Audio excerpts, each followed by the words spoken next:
சுதந்திர தின விழாவினை சிறப்பிக்க இன்று நம் பள்ளிக்கு வருகை தந்திருக்கும் ரோட்டரி கிளப் ஆஃப் திருநெல்வேலி டவுனினுடைய president rotarian P Umapathi sir அவர்களை நம் பள்ளியின் சார்பாக கரவொலி எழுப்பி வருக வருக என வரவேற்கிறோம்.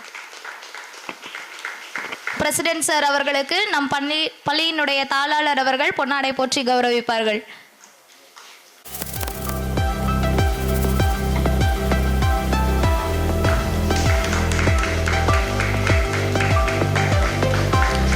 அடுத்ததாக ரோட்டரி கிளப் ஆஃப் திருநெல்வேலி டவுனின் செக்ரட்டரி சார் ரொட்டேரியன்